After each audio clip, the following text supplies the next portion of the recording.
Okay, from time to time we have molds that we have to clean up. For example, I've got this casting mold that you all know that I love, which is the paw print mold. And after you've used it quite a bit, you start to lose the zip in it. You need to kind of clean it out, reapply it. I don't reapply too often, but it happens. And so this one's actually not in bad shape, but I'm gonna go ahead and use it anyway just to demonstrate how I clean these. I've got a new, couple new tools that are some new favorites for my studio, so I wanna share those. I also bought secondhand, I bought a couple of molds. This one is marked number 43 from Glass Benders in Montgomery, California. And so it's just cool. It was a secondhand mold I found on Facebook Marketplace. And you can see it's got some kiln wash, some old stuff. I don't know that I trust whatever's on here. Certainly I want to redo it myself, but I'd like to clean all of that out of there. And then similarly, same seller, I got this mold, which is also wicked cool. Let's see, is this one stamped? Same thing, Glass Benders from Montgomery, California. I don't see a product code on this one, but I thought this was really cool. But again, look at all that crud that's in there that needs to be cleaned out. So a stiff bristle brush, a nylon brush, usually takes care of this, but being me and who I am, I need to have a little bit more fun with it. So I'm going to show you, it doesn't apply so much to these, which need to be re-kiln washed anyway. These, a good stiff brush would probably have taken care of this, but I think that this is a really marvelous way now to clean these casting molds that have, you know, kind of some deep pockets and it's hard to get brushes in there. I'll show you what I'm doing. I'm going to take this outside. Okay, I'm going to end up doing this one-handed. I've got my mask, so I'll put that on. You can't see that. I got my mask that I'll put on here in a little bit, and I've got some safety goggles on, and here's what I'm going to do. So I found these little brushes. They're little nylon brushes that I think are meant for a Dremel, but I just put it into my cordless drill, and these things are going to be great. Now, it was a multi-pack. There were different types. Whoops, this is a terrible video. There were different types of attachments. Of course, I left them in the garage. There were three different types of attachments. I think this is the one that I'm going to use most often for my molds, though. But there were a couple of others in there. Super cheap package from Amazon. The reviews on it were kind of mixed. I think a lot of people are using it with Dremel. It says it tends to lose the bristles and the Dremel like overspins it. If you're going too much RPM, you kind of ruin these brushes.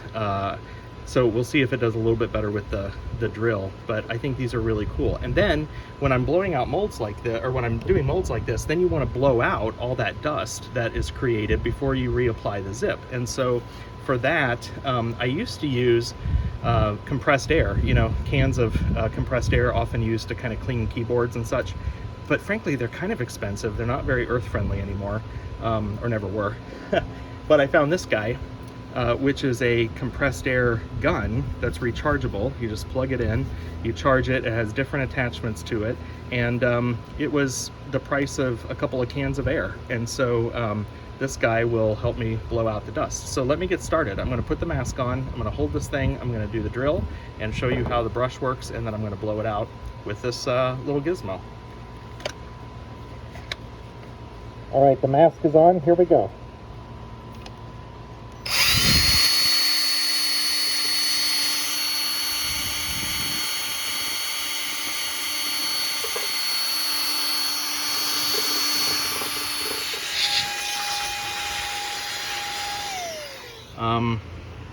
Yeah, look at that. So I got all of that zip out of there.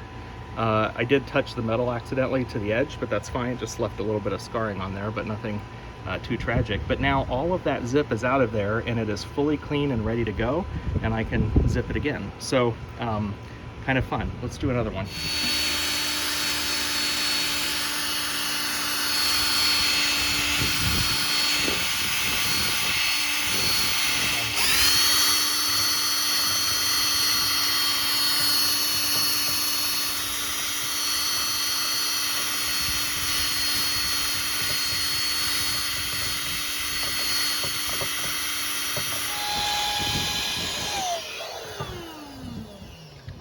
All right, so there you go.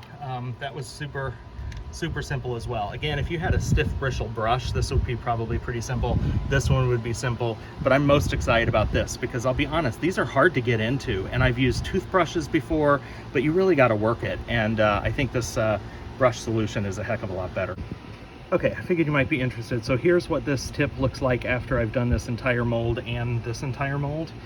Yes, it's got a little bit of degradation to it, but I'm still going to use this again in the future. So it's not a one and done. I can use it more often, I think. And the mold came out pretty clean.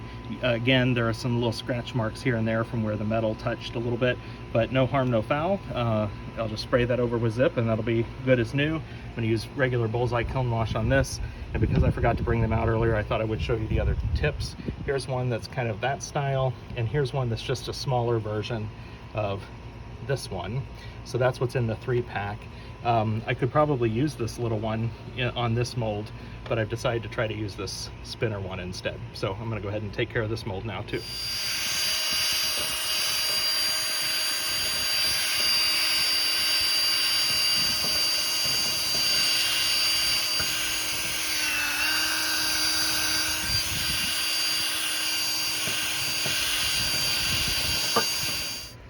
Hey, by the way, if you have either one of these molds, I would love to see what the finished product looks like. So go over to my Facebook page. If you're not already a member of my Facebook group, look for the link here at the end of the video, or just look me up, Jameson Schuler, YouTube creator and artist, and you'll find my page. I would love to see photos of what these look like when they're done. I'm gonna go ahead and tackle them, but if you've got any projects that you've done, I would love to see them.